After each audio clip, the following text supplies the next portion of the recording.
সব প্রবৃত্তি বেরিয়ে আসবে। সেটাই ভগবান বলছেন তোমার ভিতরে তোমাকে আমি বুদ্ধিযোগ প্রদান করব। দদামি বুদ্ধিযোগম তং যেন মাম উপযান্তি।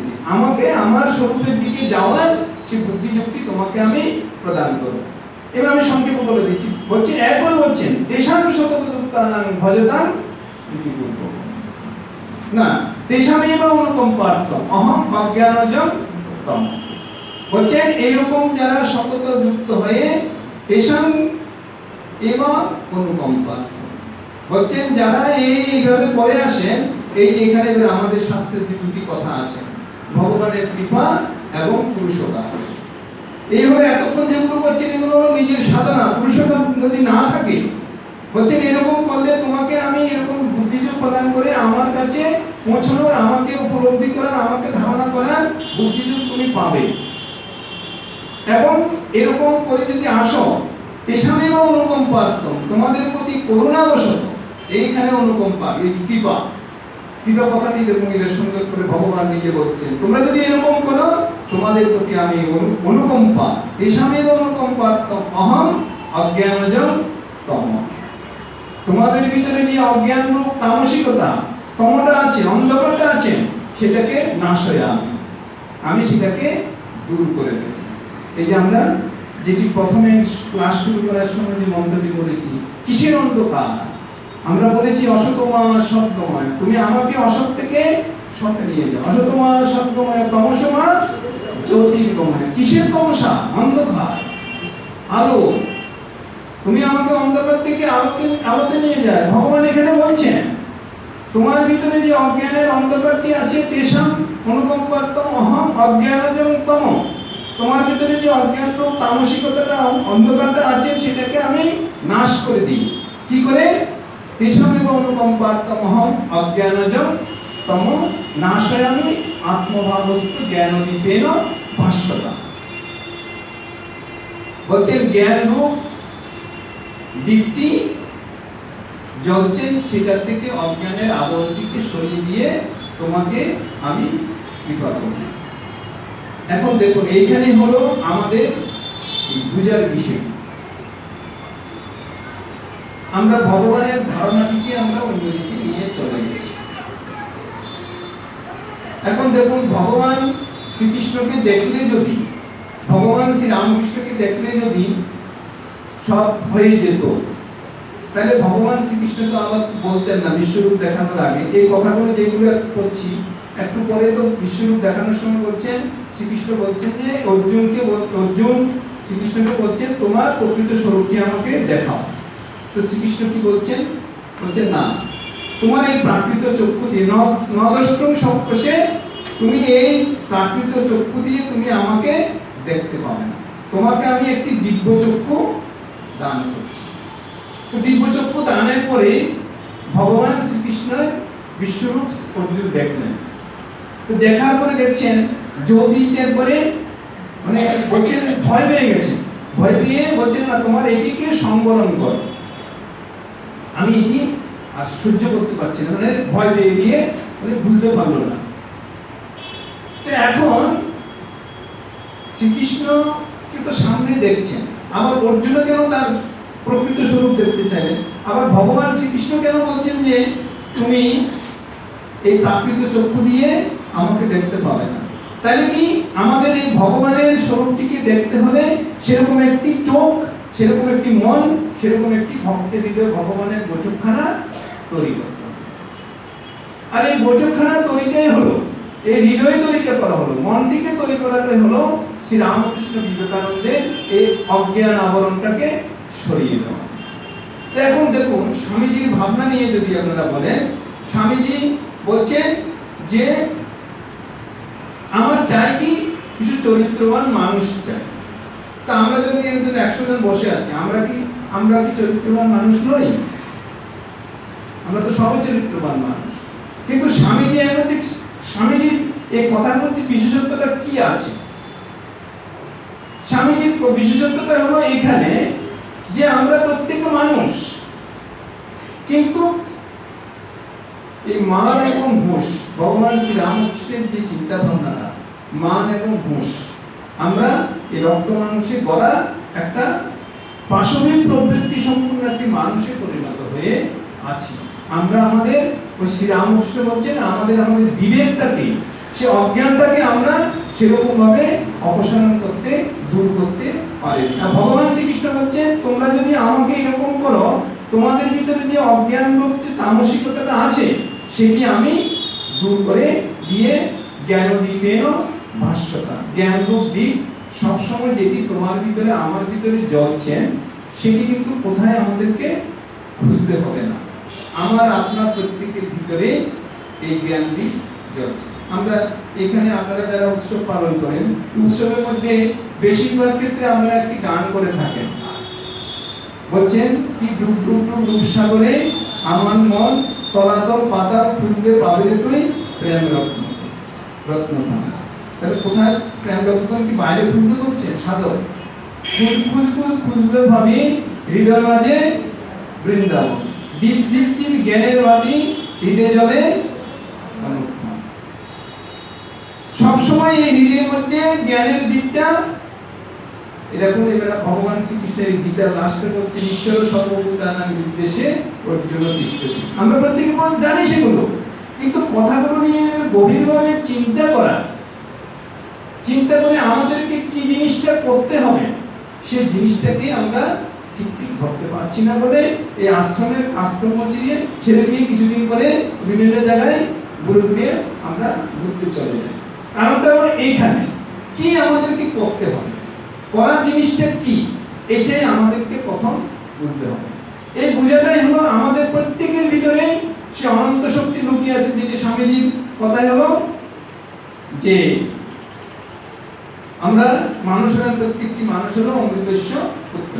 এখন অমৃতস্য পুত্র কি দৃষ্টিতে আমরা অমৃতের অধিকারী, আমরা প্রত্যেকটা হলো অনন্তের অধিকারী, আমাদের ভিতরে অনন্ত শক্তি লুকিয়ে আছেন। আমরা প্রত্যেকটা মানুষ হলেন ঈশ্বরের সঙ্গে একই সত্তায় আমরা সত্তাবান, এগুলো আমরা প্রত্যেকে জানি এবং কত বছর ধরে শুনে এসেছি, কিন্তু আমাদের ভিতরে দাগ কাটছে না কেন?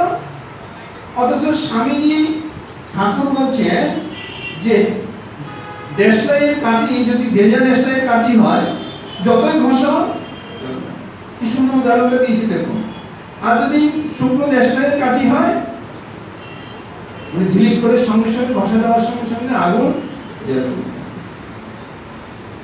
তো এখন কি আমাদেরকে কি হতে হবে? ভেজা দেশলাইয়ের কাঠি আছি না শুকনো দেশলাইয়ের কাঠি আছি? কারণ যদি শুকনো দেশলাইয়ের কাঠি আমরা হতাম তাহলে ঠাকুরের প্রত্যেকটি কথাকে সঙ্গে সঙ্গে আমাদের হৃদয়ে স্পর্শ করে আমরা জীবনে কাজে লাগাতে পারতাম, কিন্তু আমরা তৈরি করতে পারিনি বলে এই তৈরিটাকে ভগবান শ্রীকৃষ্ণ গীতার ত্রয়োদশ অধ্যায়ে একটি অধ্যায় তৈরি করে দিলেন, শুধু ক্ষেত্র এবং ক্ষেত্রজ্ঞ বিভাগ যোগ।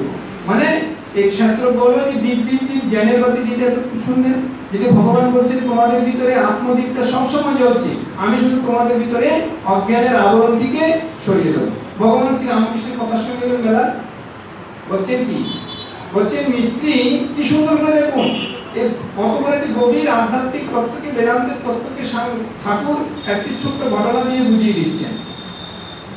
বলছেন মিস্ত্রি জঙ্গলের ভিতরে একটা লাঠি নিয়ে কিছুটা খুঁজছেন, খুঁজতে খুঁজতে হঠাৎ একটি পাথরে ধাক্কা লেগেছে, পাথরটি সরে গেছে,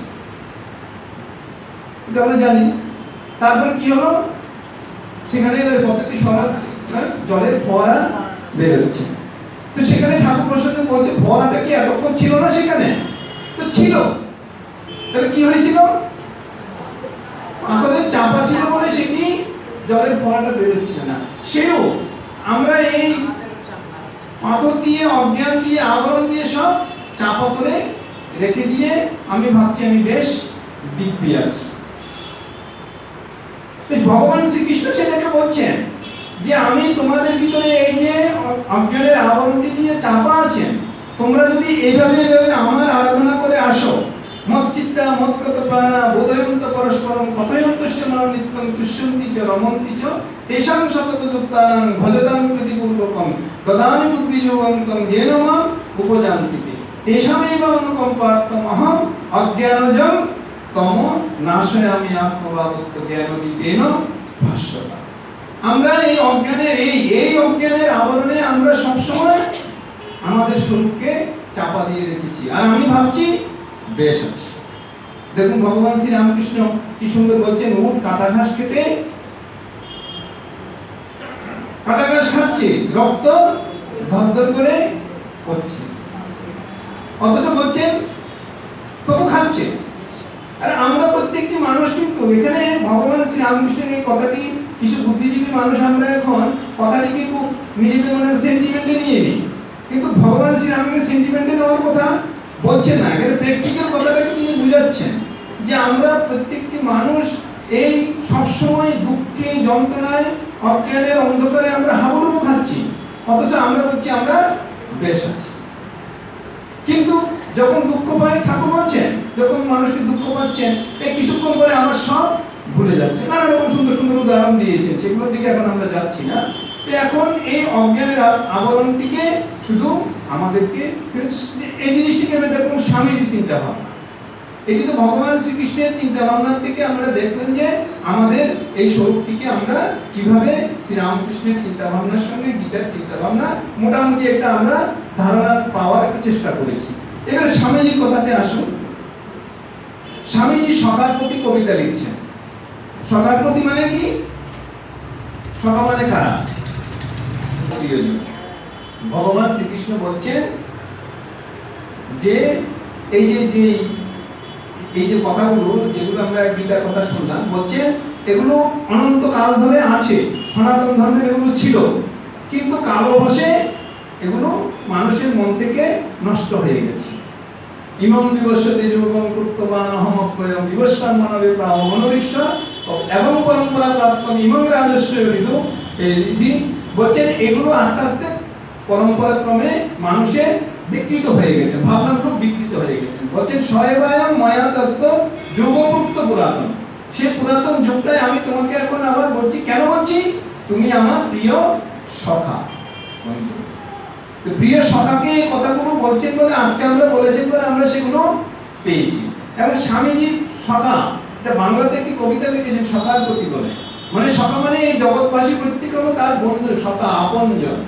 সেই কবিতাটির প্রথম লাইনটি যদি আপনারা পড়েন, দেখবেন এই কথাগুলোর সার মর্মকে একটি লাইনের মধ্যে, এত বড় কবিতা, বিশাল একটি কবিতা লিখেছেন তিনি, নিজের সাধনার জীবনটিকে পুরো উজাড় করে দিয়েছেন সখার প্রতি কবিতাকে। সেই সখার প্রতি কবিতার প্রথম লাইনের মধ্যে তিনি দেখাচ্ছেন যে আমাদের জীবনের কর্তব্যটা কি, আমাদের জীবনের সাধনার বিষয়টা কি। আমি সব কিছু করে দেখেছি, এই যে তার দিনে যে সেবা ধর্ম, এত কিছু যে তিনি প্রচলন করেছেন, একবারে প্রত্যেকটি সূক্ষ্ম ভাবটাকে তিনি এই সকাল প্রতি কবিতাতে দেখিয়ে দিয়েছেন। যে কেন ওই যে সেই কবিতার লাস্টে বহুরূপে সম্মুখে তোমার ছাড়ি কোথা পুরিছে ঈশ্বর, দিবে প্রেম করে যেইজন সেইজন সেবিছি, সেটা লাস্ট লাইনে গিয়ে বলছেন। কিন্তু প্রথম লাইনে কি বলছেন? বলছে ওই যে ঠাকুরের কথাগুলো দেখছেন, এতক্ষণ শুনছেন, বলছেন আধারে আলো অনুভব, আমি আধারে আছি, অন্ধকারে, অজ্ঞান অন্ধকারে হাবুডুবু খাচ্ছি, অথচ আমি বলছি বেশ আনন্দে আছি। ওই যে আধারে আলো অনুভব, মানে অন্ধকারে আছি কিন্তু আমি বেশ আলো অনুভব করে আনন্দ বেশ ভাবছি, যেন বেশ আছে। ঠাকুরের উটের কাটা ঘাস খাবো। দেখুন একবারে প্রথম লাইনে, প্রথম শব্দতে কি বলছেন? আমরা এখানে যারা আমরা আছি অনেকেই কবিতাটা অনেকবার পড়েছি, কিন্তু এই জিনিসগুলোর প্রতি আমরা খুব একটা গভীর চিন্তা ভাবনা দিয়ে থাকি না। তাই কি বলছেন? আধারে আলো অনুভব, দুঃখে সুখ, দুঃখে আছি বলছেন বেশ সুখে আছি। আধারে আলো অনুভব, দুঃখে সুখ, রোগে স্বাস্থ্যবান। স্বামীজি পাশ্চাত্য এবং পাশ্চাত্য যখন লিখছেন, বাংলাতে লিখছিলেন, সেগুলো বাংলা ভাষা, এগুলো হলো বাংলা ভাষা। এই কবিতাগুলো, এই কবিতাটি সকার প্রতি এই পাশ্চাত্য এবং পাশ্চাত্য বাংলা ভাষা, এই পাশ্চাত্য এবং পাশ্চাত্যের বাংলা ভাষা কবিগুরু রবীন্দ্রনাথ ঠাকুর পর্যন্ত মুগ্ধ হয়ে গেছিলেন যে ওই তৎকালীন সময়ে এত চলিত বাংলা হতে পারেন ভাবতে পারতেন। স্বামীজির ওই পাশ্চাত্য এবং পাশ্চাত্যের ভাষা, তো সেখানের মধ্যে ওই মানুষের খাওয়া এবং বিভিন্ন নিয়ে একটি লেখা লিখতে গিয়ে বলছেন মানুষ যদি ভুঁড়ি হয়, সেখানে বলছেন ভুঁড়ি হলো প্রথম মানুষের অ্যাসিডিটি, যাদের অম্বল হয়, বলছেন সেটার প্রথম লক্ষণ হলো মানুষের ভুঁড়ি হওয়া। কিন্তু আমরা সেই যখন একটা বেশ মোটা মানে সব মানে মানুষ ঘুরিয়ে বলা হয় বুঝবা লোকটি বেশ স্বাস্থ্যবান, এটা আমরা বলি তো। দেখুন কথার মধ্যে কত মিথ্যা। রোগে জর্জরিত হয়ে লোকটি হাঁটতে পারছে না, ঘুরি নিয়ে এসে বিধিগ্রস্ত হয়ে যাচ্ছেন, আর আমরা বলছি লোকটাকে স্বাস্থ্যবান। তো স্বামীজি সেটাই বলছেন, আধারে আলো অনুভব দুঃখে সুখ রোগে স্বাস্থ্যবান। রোগে জর্জরিত হয়ে আছে আর স্বাস্থ্যের ভান করে যাচ্ছি। প্রতি মুহূর্তে আমরা জগতে কপট আচরণ করে যাচ্ছি। আর ভগবান শ্রী রামকৃষ্ণের একটাই উপদেশ হলো, মন মুখ এক করা, ভাবের ঘরে চুরি থাকবে না, ধর্মধ্বজিতার ভাব থাকবে না।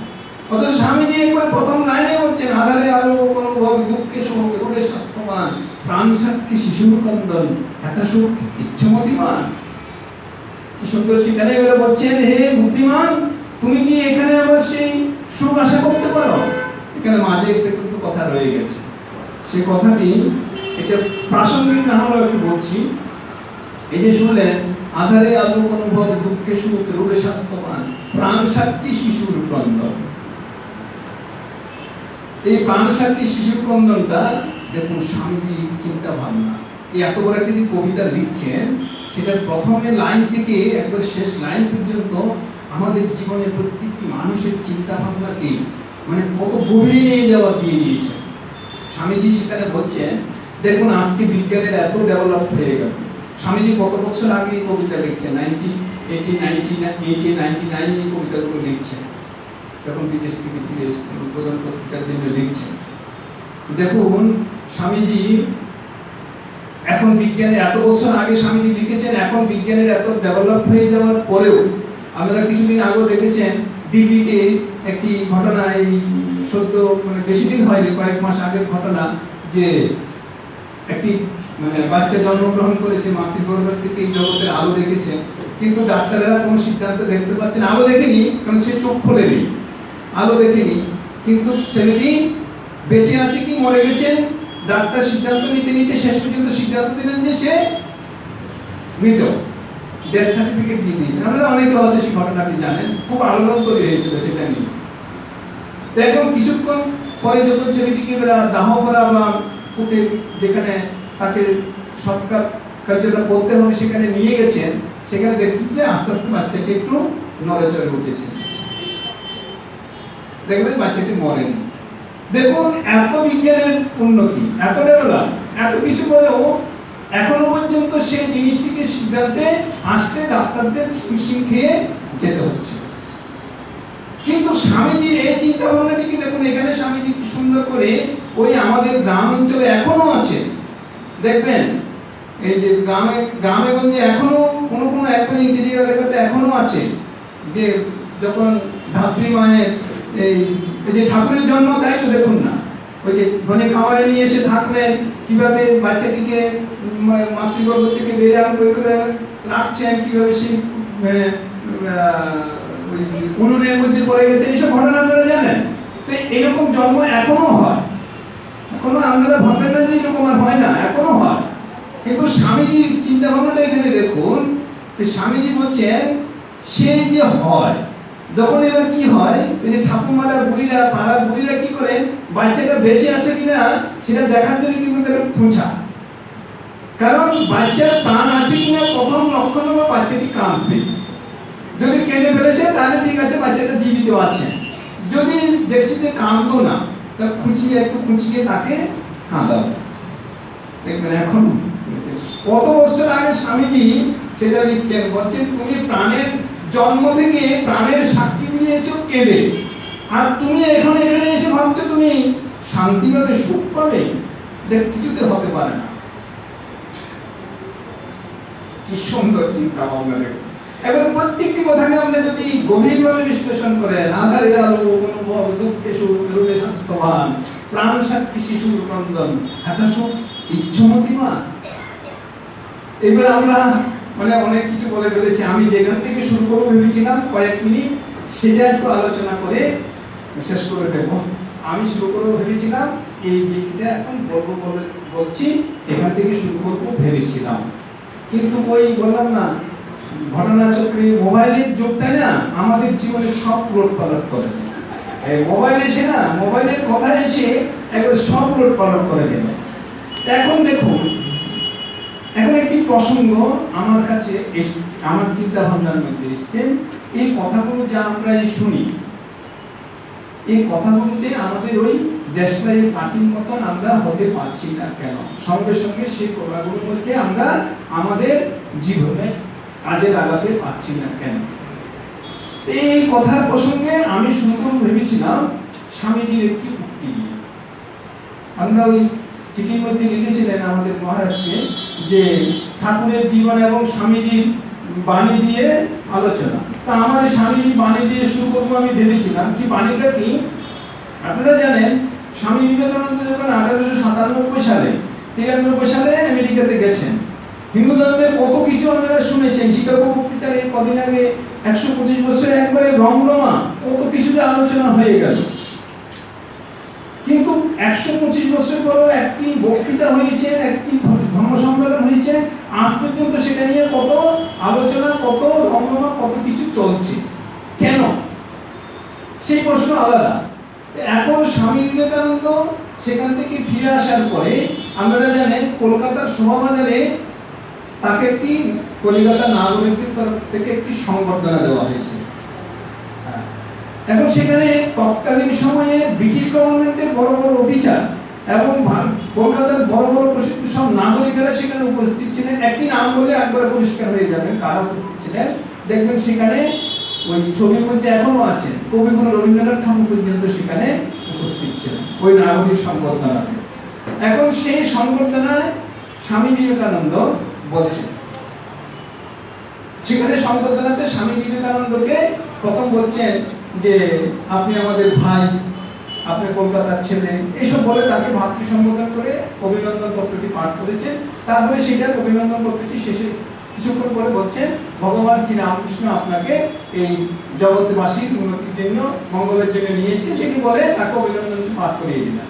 এবার স্বামী বিবেকানন্দের এই যে এখানে যেটি বললাম এতক্ষণ ধরে, ওই যে স্বামীজি তার ঠাকুরের জীবনী লেখেন, কিন্তু জীবনের থেকে বাড়া করে চলেছেন তার খণ্ড নবহ লেখে।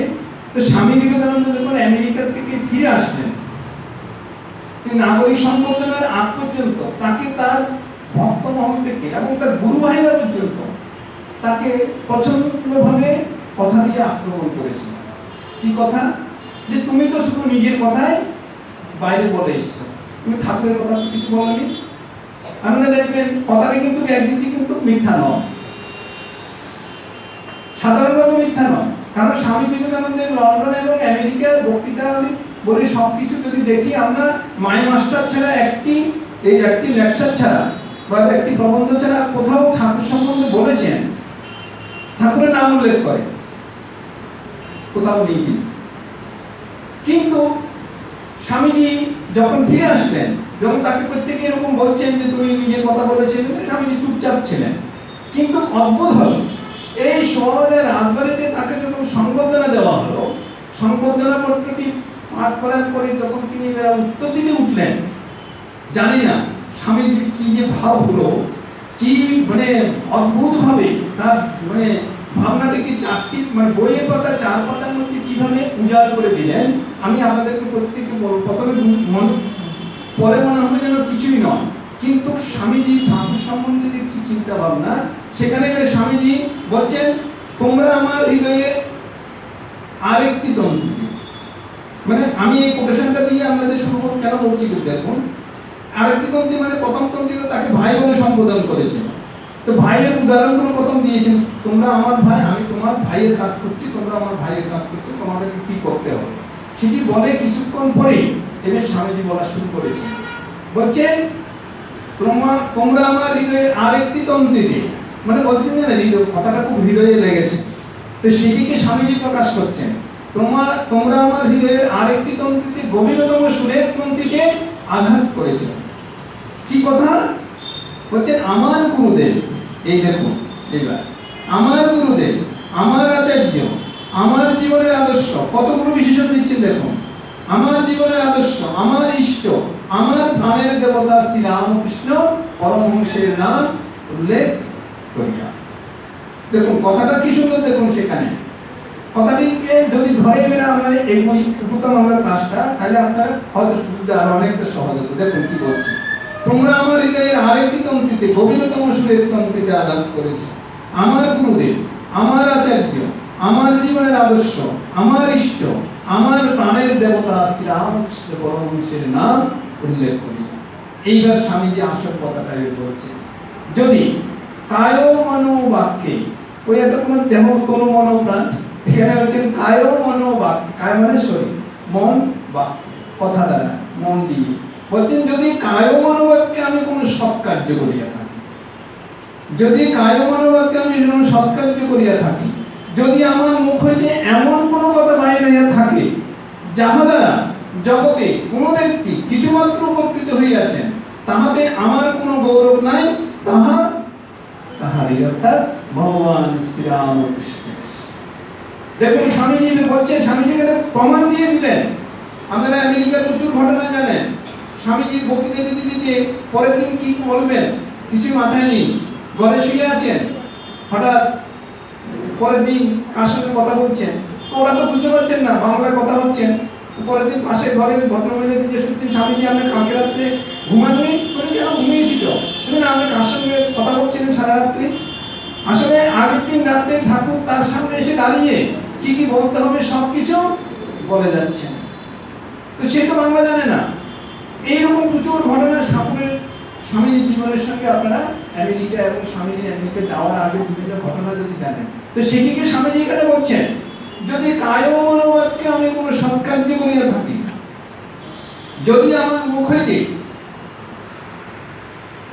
এমন কোনো কথা বাইরে থাকে যাহা দ্বারা জগতে কোনো ব্যক্তি কিছুমাত্র উপকৃত হইয়াছেন, এই যে আমরা যা কিছু উপকৃত হচ্ছি, স্বামীজি বলছেন এই স্বামীজির কথা থেকে যা কিছু আমরা পাচ্ছি, বলছেন সব কিছু হলো একটিও আমার নয়, বড় সব হলেন ভগবান শ্রীরামকৃষ্ণ। কি সুন্দর সেখানে বলছেন, এরপরে বলছেন, যদি আমার জিহ্বা কখনো কাহার প্রতি কোনো অভিশাপ বর্ষণ করিয়া, যদি আমার মুখ থেকে কাহার প্রতি কোনো ঘৃণাসূচক বাক্য বাইরে থাকে, তাহা আমার, তাহা নয়। যাহা কিছু দুর্বল, যাহা কিছু দোষযুক্ত সবই আমার, যাহা কিছু, এইবার আরো সুন্দর করে বলছেন দেখুন, যাহা কিছু জীবনপ্রদ, যাহা কিছু বলপ্রদ, যাহা কিছু পবিত্র, যাহা মানুষকে জীবনের প্রাণ দিচ্ছেন, যাহা কিছু জীবনপ্রদ, যাহা কিছু বলপ্রদ, মানুষকে ওই যে বলছেন না যে ঠাকুরের কথা শুনলে যে মানুষটি বসে রয়েছে সে উঠে পড়বেন, যে মানুষটি দাঁড়িয়ে রয়েছে সে ছুটবে, দৌড়াবেন, কারণ জীবনে তাকে লক্ষ্যে পৌঁছতে হবে।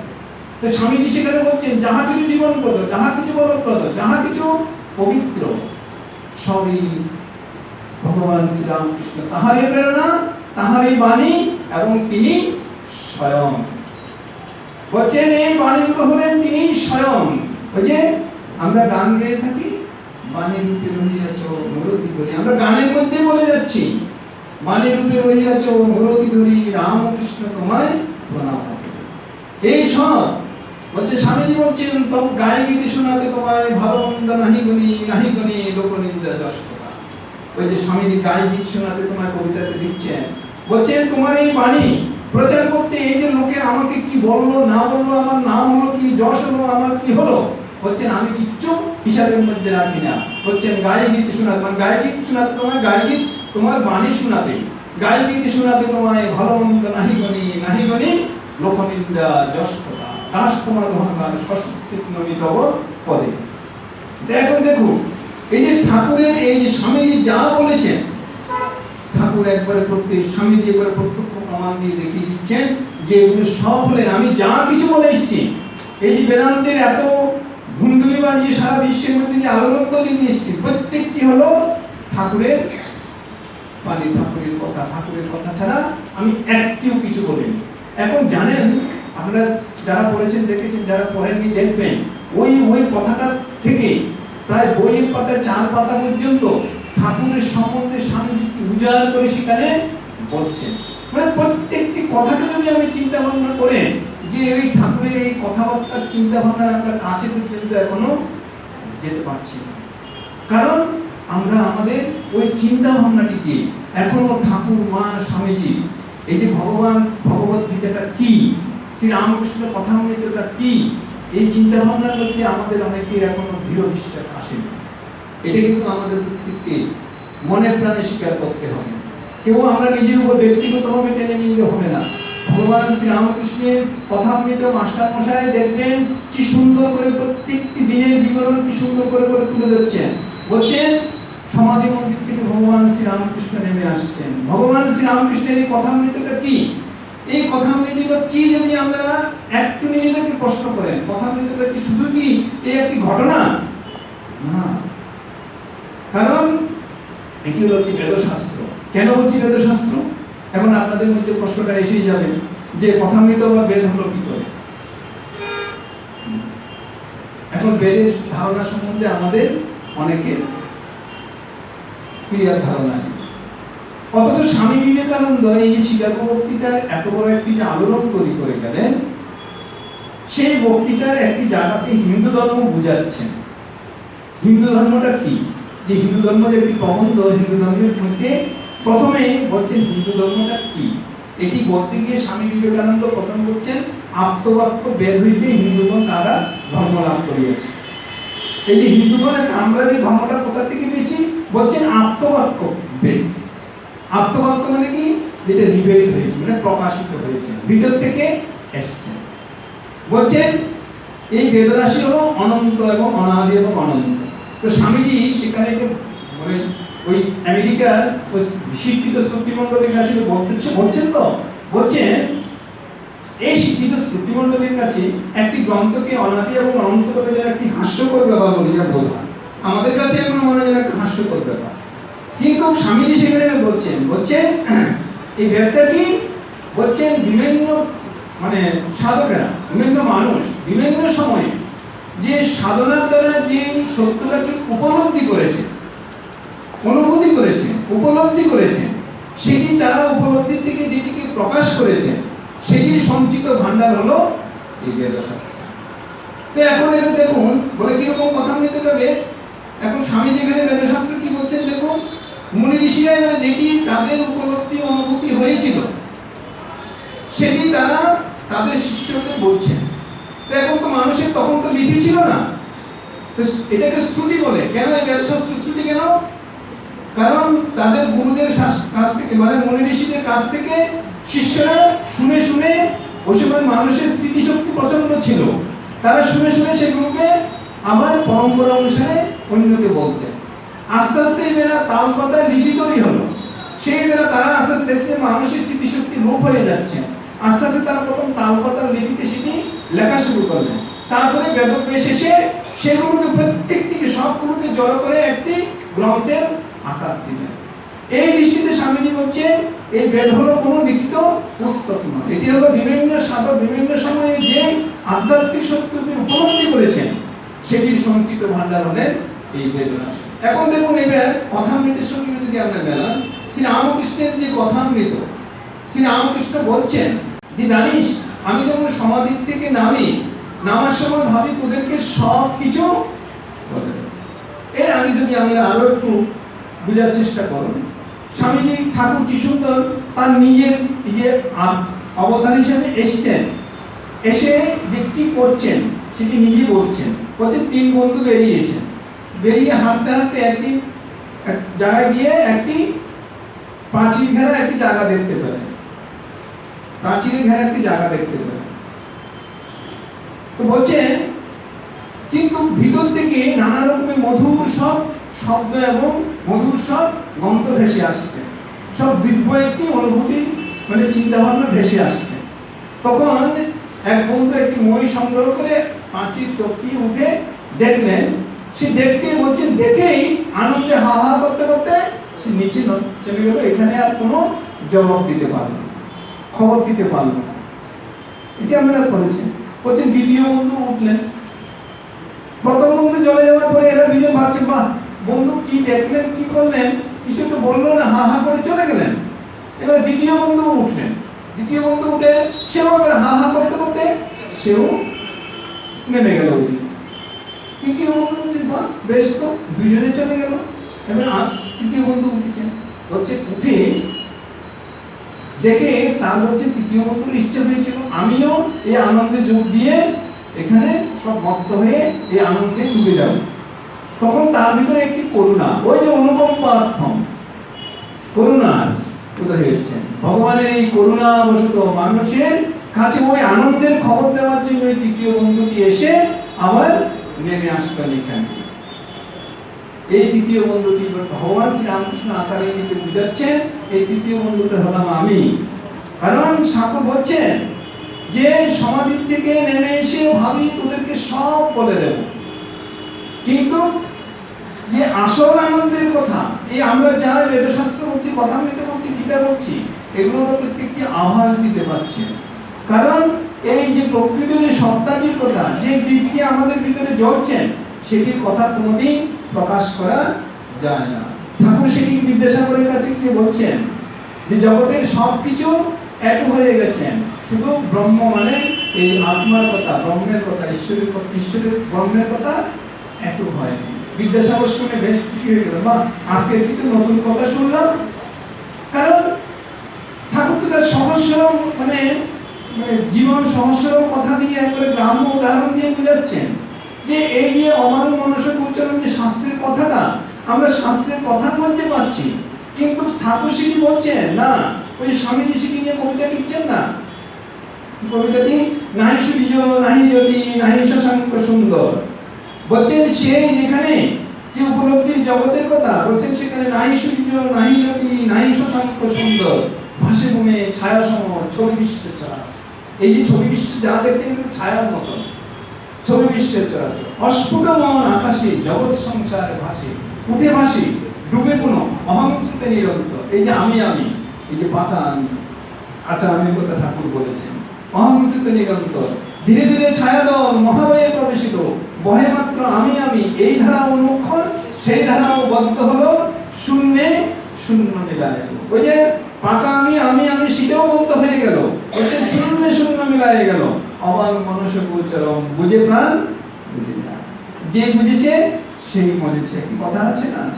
এই যে সেখানে ওই আনন্দের সংবাদটা ঠাকুর মজে গেলেন না, ঠাকুর সেই আনন্দের যে সংবাদটা দেওয়ার জন্য এখানে এসে বলছেন ভাবি না সমাধির থেকে নেমে তোদেরকে সব কিছু বলে দেবো। মাস্টার মশাই দেখুন কি সুন্দর কথাগুলোকে লিপিবদ্ধ করে রেখেছেন, কিন্তু বলছেন মা বলতে দিচ্ছেন না, বলছেন চেপে ধরছেন। আসলে সে অনুভূতি, সেই আসল স্বরূপের কথাটা, ওই যে জ্ঞানদীপের ভাষ্যটা, সেই জ্ঞানদীপের দীপ দীপ দীপ জ্ঞানের বাতি যে সবসময় জ্বলছে, সেই বাতির খবর কেউ এখানে দেওয়া যায় না। কারণ সেটি হলো অবাং মনসু গোচরম, বাক্য মনের অতি, সে বাক্য দিয়েও তাকে প্রকাশ করা যায় না।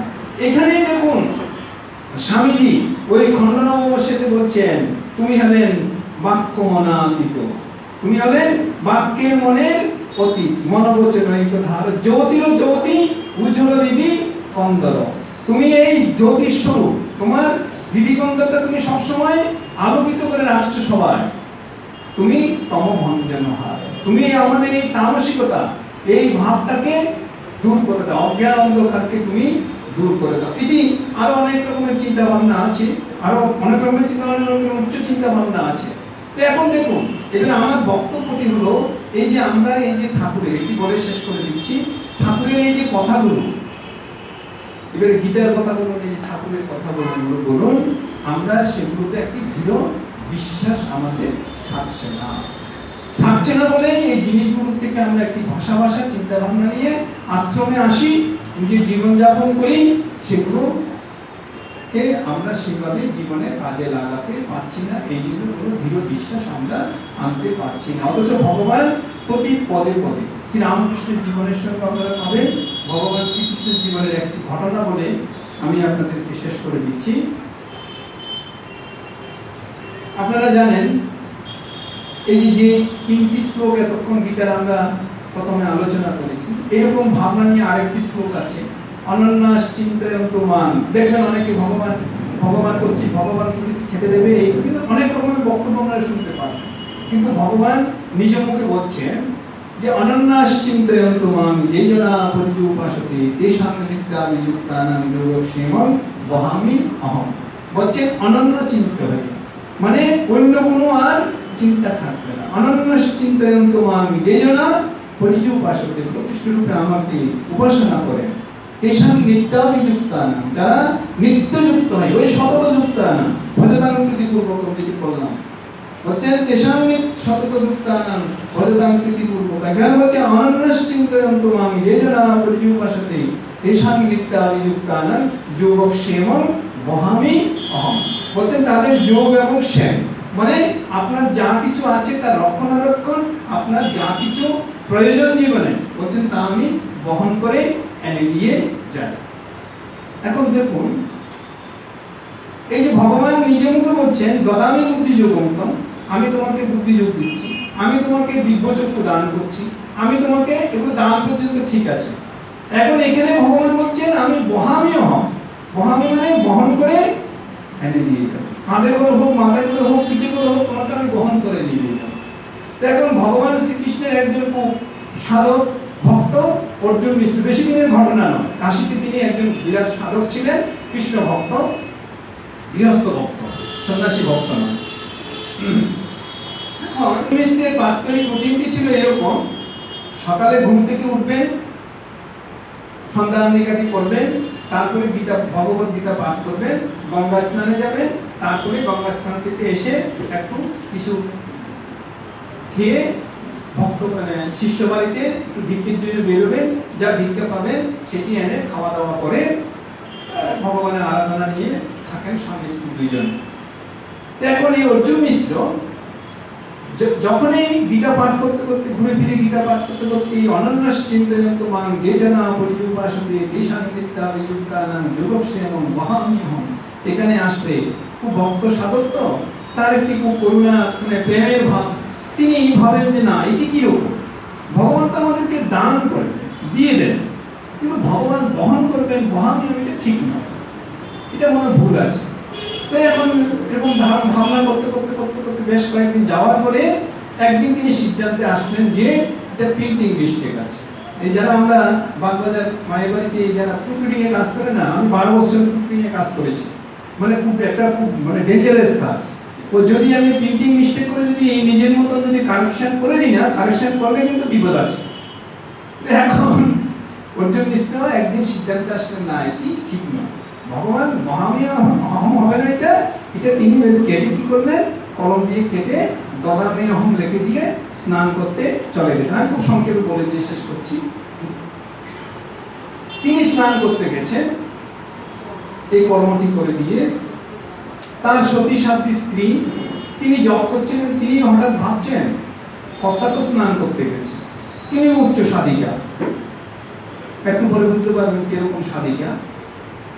তিনি ভাবছেন উনি তো স্নান করতে গেছেন, কালকে যা বিক্রি করে আনা হয়েছিল সব তো শেষ হয়ে গেছে, এখন কি খেতে দেব, কিছু তো একটা খেতে দিতে হবে। এসব ভাবতে ভাবতে হঠাৎ দরজা একটি করাঘাত হলো। তো তাড়াতাড়ি উঠে দরজাটা খুলে দিয়েছেন, খুলে দিয়ে দুটি ছোট্ট ফুটফুটে বালক, দুজনের মাথায় দুটি চুপড়ি, নানা রকম শাক সবজি ফল মূল চাল ডাল সবকিছু দিয়ে ভর্তি করা এনে দরজা খুলতে বাচ্চা দুটো দরজার সামনে চুপড়ি দুটোকে রেখে উঠতেই ওই অর্জুন মিশ্র মাতৃহৃদয় হাহাকার করে। তিনি দেখছেন ওই মানে ছোট্ট দুটি বালকের বুকে যেরকম ব্লেড দিয়ে ছিঁড়ে দিলে যেরকম রক্ত ধর করে পরে এরকম রক্ত পড়ছে। তিনি আঁকতে উঠে বলছেন, বাবা তোমাদের এই কে এই অবস্থা করলো, কি রকম নিষ্ঠুর হতে পারেন? ছেলে দুটি বলছেন, মা আমরা সহ্য করতে পারছি না, আমাদের আরো অনেক দূর যেতে হবে, অনেক কাজ রয়েছে। হঠাৎ করে ছেলে দুটি চলে গেল। অর্জুন মিশ্র স্ত্রী জিনিসগুলো রাখতে রাখতে ভাবছেন মানুষ এত নিষ্ঠুর হতে পারে, নিষ্পাপ নিষ্কলঙ্ক দুটি মাতৃহৃদয়। ভাবছেন যে মানুষ এরকম নিষ্ঠুর হয়ে এই নিষ্পাপ নিষ্কলঙ্ক দুটি শিশুকে এরকম ভাবে আঘাত করেছেন, এসব ভাবছেন আর জিনিসগুলোকে গুছিয়ে রাখছেন। এমন সময় তার স্বামী স্নান করে ঘরে ঢুকতেই ওই যেরকম মায়েরা বাড়িতে কিছু একটা বিশেষ কিছু ঘটে গেলে যেরকম বাড়ির কর্তা কখন ফিরে আসবেন সেটি বলার জন্য উদ্বিগ্ন হয়ে পড়েন, আসতে বলছেন দেখো ওই ঘটনাটি বলছেন। তো শুনতে শুনতে সাধক মানুষ তো শুনতে শুনতে তার চোখ দিয়ে দগ্ধ করে জল করছেন আর হাওয়া করে কাঁদতে কাঁদতে বলছেন, তুমি বড় সৌভাগ্যবতী, তুমি ভাগ্যবতী, আজকে তুমি কৃষ্ণ বলরামের দর্শন পেয়েছো, আর আমি কি পাষাণ, আমি কি নিষ্ঠুর, আমি তাদের দেহে আঘাত করেছি। এই স্বামী বিবেকানন্দের এই কথাটির সঙ্গে এই কথাটির সঙ্গে সবচেয়ে মেলান। আমরা যে গান করি প্রত্যেকগুলো মেলান, মানে রূপে রহিয়াছ মূলতি ধরি, রামকৃষ্ণ তোমায় প্রণাম করি। আর ভগবান বলছেন, ভগবান নিজে প্রমাণ দিয়ে দেখেছিলেন যে আমি ভক্তের জন্য আমি ভক্তযোগী অনন্য চিত্ত হয়ে আমাকে আরাধনা করে ডেকে নিত্য সত্যত যুক্ত হয়ে তার যা কিছু প্রয়োজন আমি বহন করে এনে দিয়ে যাচ্ছি। সব কিছু প্রমাণ দিয়ে দিয়েছেন। আর স্বামীজি বলছেন যে আমি যা বলেছি, যাহা কিছু পবিত্র, যাহা কিছু প্রেরণাদায়ক, যাহা কিছু বড় করবে, যাহা কিছু পবিত্র, সকলে তাহার প্রেরণা, তাহারই বাণী, এবং তিনি স্বয়ং সেই বাণীর স্বরূপ। স্বামীজি বলছেন, এই জন্য স্বামীজি বলছেন এবং ঠাকুরের সন্তানেরা বলতেন, এই শ্রীরামকৃষ্ণ মঠে হলেন রামকৃষ্ণের যে মঠটা, এটা হলো শ্রীরামকৃষ্ণের জীবন্ত শরীর। আপনারা জানেন আমাদের প্রাক্তন রাজ্যপাল ছিলেন গোপাল কৃষ্ণ গান্ধী। তিনি একজন সাধুকে এরকম প্রায় সময় রামকৃষ্ণ মিশনের আর কিছু না বলছেন এই পরিষ্কার পরিচ্ছন্নতা। বেলুন মঠে এখন একটু কাজ হচ্ছে, আমরা এটা অনেকের একটু মনে লাগছে, কিন্তু কিছু করার নেই। যখন কাজ হয় তখন এরকমই হয়, এই যে পরিষ্কার পরিচ্ছন্ন। তো এই যে কারণটি হলো এই সেবাটা, এই চিন্তা ভাবনাটা হলো কঠিন। এইটা হলো শ্রীরামকৃষ্ণের একবারে জীবন্ত দেহরূপে, এই সঙ্গরূপী দেহকে সেভাবে সঙ্গরূপী শ্রীরামকৃষ্ণের জন্য বলা হয়। বলছেন ঠাকুরের সন্তানরা বলছেন এর একটি ইটেরও যদি কেউ ক্ষতি করে তার জীবনে চরম দুঃখ নেমে আসবে। এই কথামৃত বলুন, গীতা বলুন, এই প্রত্যেকটি কথায় স্বামীজি বাণী রয়েছেন। আমরা যা পাই, মায়ের কথা বলুন, প্রত্যেকটি হলো অবতারে একবারে বাণী রূপ শরীরের মধ্যে দাঁড়িয়ে আছেন। অথচ আমরা বলুন তো দেখি কজনে সেই কথামৃতকে সেই মর্যাদা দিই, সে কজনে আমরা বাণী রচনাকে সেই মর্যাদা দিই, যেখানে সেখানে পড়ে আছেন, এই আছেন, সে আছেন। অথচ এই কথাগুলোর মধ্যে আমরা যারা খুব আন্তরিকতার সঙ্গে কথামৃত পড়েন, 10 বছর আগে যে কথামৃত, যে ভাবনা নিয়ে পড়েছেন, যে চিন্তা ভাবনা আপনার থেকে বেরিয়ে আসতেন, এখন পড়ুন, দেখবেন যদি আন্তরিকতার সঙ্গে করে থাকেন, প্রতিটি কথাকে চিন্তা ভাবনার মধ্যে নিয়ে আসবেন, প্রতিদিন নতুন নতুন ভাবে সেখান থেকে ভাবনা বেরিয়ে আসছে। কেন? কারণ ওই অনুভূতির জগতের কথা আমি যতক্ষণ পর্যন্ত সেই স্তরে যেতে পারবো না, ততক্ষণ পর্যন্ত সেটির চিন্তা ভাবনার মানে উত্তরণ কোনোদিন শেষ হবে না। ভগবান শ্রীকৃষ্ণ দেখুন, এই আরো কত প্রমাণ দিয়ে গেলেন। ভগবান শ্রীকৃষ্ণ কুরুক্ষেত্রের যুদ্ধ শেষ হয়ে গেছেন, তো তার একটু অদ্ভুত লীলা করেছেন এই কুরুক্ষেত্রের যুদ্ধটা। তো তিনি দ্বারকায় ফিরে যাবেন। তো তার প্রিয় সখা শ্রী অর্জুন বলছেন, প্রভু তুমি যে আমাকে ওই কুরুক্ষেত্রের যুদ্ধে দাঁড়িয়ে, আসলে গীতা উপদেশটা কোথায় হয়েছিল? কুরুক্ষেত্রের যুদ্ধে। গীতা উপদেশ গিরিয়ে গুয়ায় হয়নি, এই আপনাদের সংসারে গীতার উপদেশকে কাজে লাগাতে হবে, এটা ভগবান দেখিয়ে দিয়ে গেলেন। তো ভগবান শ্রীকৃষ্ণকে অর্জুন বলছেন, আপনি যে ওই যুদ্ধের ফলাফলের মধ্যে আমাকে একটা দর্শন, এক একটা দার্শনিক তত্ত্ব উপহার দিয়েছিলেন, আমি অনেক কিছু মাথায় ধরে রাখতে পারিনি। এখন যদি আপনি আমাকে একটু বলেন, তাহলে আমার একটু ভালো হয়। তখন ভগবান শ্রীকৃষ্ণ কি বলেছেন? বলছেন, না সখা, তা সম্ভব হবে না। বলছেন, তখন আমি যে অবস্থায় ছিলাম, যে যুব অবস্থায় আমি দাঁড়িয়ে ওই কথাগুলো বলেছি, ওই অবস্থাতে আমি এখন নেই। তবে তুমি আমার সখা, তুমি আমার প্রিয় বন্ধু, তুমি আমার ভক্ত, তো তোমাকে আমি বলবো, তোমাকে আমি বঞ্চিত করবো না, এখনের মতন করে আমি তোমাকে বলছি। তখন আবার তাকে কিছু উপদেশ দিয়েছিলেন, সেটা হলো মহাভারতের অনুগীতা। এই হলেন ভগবান প্রত্যেকটি কথাকে দেখবেন, এই যে কোথায় দাঁড়িয়ে ভগবান নিজে বলছেন, ওই অবস্থা, যে অবস্থা দাঁড়িয়ে আমি গীতা উপদেশ দিয়েছি, এই অবস্থায় আমি এখন নেই। ভগবান শ্রীরামকৃষ্ণ তাই বলছেন যে ও কোথায় নেমে, সে ভাব সমাধির থেকে নেমে ভাবছি তোদেরকে সব বলে দেবো, কিন্তু বলতে পারছি না। বিশাল, এগুলো আমি কোনদিন শেষ হবে না। আর আমিও এখন শেষ করে দিতে হবে, কারণ অনেকক্ষণ বেশি, মানে 1.5 ঘন্টা বলা মানে এটা খুব বেশি এক্সট্রিম হয়ে যাচ্ছে। তো নবগোপাল বাবুর আরেকটা, এই প্রসঙ্গে নবগোপাল বাবুর স্ত্রী নিস্তারিণী দেবীর একটি ঘটনা আপনারা পড়ে নেবেন, যে ভগবান শ্রীরামকৃষ্ণের ওই সামান্য একটি, আমাদেরকে আরেকটি স্মরণ করিয়ে দেওয়ার জন্য বলছি, যেখানে ঠাকুরকে বসিয়ে রাখেন না, এখানে ভাববেন না যে এরা এমনি শুধু বসে আছেন। এটা ভাবনা আমাদের মধ্যে আনতে হবে, যে কেন আজকে আমরা এই কিছুদিন পরে আশ্রমগুলো খুব ছাড়া হয়ে যায়, এই ঠাকুরের সেবা ঠিক করতে পারছে না। এটি কারণটি কি জানেন? ওই যেটা বললেন না, বিশ্বাস। ঘটনাগুলোর সঙ্গে আমরা যে এরা যে কিভাবে কি জন্য এখানে বসে আছেন, ওই যে ঘটনাগুলো নিস্তারিণী দেবী, আমরা জানেন ঠাকুর, ছোট্ট ঘটনাটি বলে শেষ করে দিচ্ছি। দক্ষিণেশ্বরে ঠাকুর ভক্ত পরিবেষ্টিত হয়ে বসে আছে। তো একদিন ঠাকুর বলছেন, জগতের প্রত্যেকটি নারীকে, রমণীকে আমি কি রূপে দেখতে চাই, দেখে আমার আনন্দ হয় যেন। প্রত্যেকটি নারী হলেন আমার এই ভবতারিণীর এক একটি রূপ। আমার মা ভবতারিণী যেরকম সালঙ্কার সেজে গুজে বসে আছেন, আমি জগতের প্রত্যেকটি নারীকে এরকম দেখতে আমি খুব ভালোবাসি, দেখে আমি খুব আনন্দ পাই। তো এখন এই ঠাকুরের ভগবানের উপদেশগুলো আমরা জীবনে পালন করতে গিয়ে একটু ভুলিয়ে দিই। তা সেখানে নিস্তারিণী দেবী উপস্থিত ছিলেন। নিস্তারিণী দেবীর ঘটনা আমরা আরো ভালো করে পড়ে নেবেন, পরম উচ্চ সাধিকা ছিলেন। তো এখন সে নিস্তারিণী দেবী ছিন্নমস্তার অংশে জন্ম বলেছেন ঠাকুর এবং মা। তো এখন সেই নিস্তারিণী দেবী পরের দিন কি করেছেন, ঠাকুরের কাছে আসার সময় একবারে অলঙ্কারে সেজে গুছিয়ে একবারে বেশ সুন্দর করে ঠাকুরের কাছে এসে হাজির হয়েছেন দক্ষিণেশ্বরে। তো ঠাকুর তখন তার এই দক্ষিণেশ্বরের ছোট খাটিতে বসে গভীর সমাধিতে মগ্ন হয়ে আছেন। আর নিস্তারিণী দেবী যখন ঘরে ঢুকছেন, দেখুন এই অলঙ্কার যতই অলঙ্কার পরে আসো, এই যে ঝনাত করে যে একটি আওয়াজ হয়েছে, ঝনাত করে যে একটি আওয়াজ হয়েছিল, যে মার কথার সঙ্গে মেলান। বিন্দেজি ওই একটি কাশিকে একটু গড়িয়ে দিয়েছিলেন, শুধু একটি যে আওয়াজ হয়েছিল, মা চিৎকার করে উঠেছিলেন সারদা মা। তো এখন ঠাকুর ওই নিস্তারিণী দেবী এই ঘরে ঢুকতে ওই অলঙ্কার করে এসেছেন, একটা ঝনাত করে আওয়াজ হয়েছেন। সেটি হওয়ার সঙ্গে কতটা আওয়াজ হতে পারে, সেটি হওয়ার সঙ্গে সঙ্গে ঠাকুর ওই ছোট ঘাটটির থেকে চিৎকার করে উঠে বলছেন, তুমি করছো কি? তুমি জানো না আমি যখন সমাধিতে, ভাব সমাধিতে মগ্ন হয়ে থাকি, তখন এই জগতের সঙ্গে ওই আমার স্বরূপে পরমাত্মার সঙ্গে, জীবাত্মার সঙ্গে ওই পরমাত্মা মানে আত্মস্বরূপের সঙ্গে আমার যোগাযোগটা কিসের মতন থাকে জানো? একটা সূক্ষ্ম রেশনের সুতো, একবারে যত সূক্ষ্ম হতে পারে সেরকম একটি যোগসূত্র থাকে। যদি কোনো কারণে এরকম একটি শব্দ বা কোনো কিছুতে যদি সেটা একবার ছিন্ন হয়ে যায়, তাহলে আমি আর এই জগতে, এই শরীরে নেমে এসে জীবাত্মার সঙ্গে এসে আমি আর ওই পরমাত্মার যে পরমাত্মার সঙ্গে জীবাত্মার এই জগতের সঙ্গে যে একটি সূক্ষ্ম যোগসূত্র আছে, যদি সেটা ছিন্ন হয়ে যায়, তাহলে আমি আর এই জগতে নেমে আসতে পারব।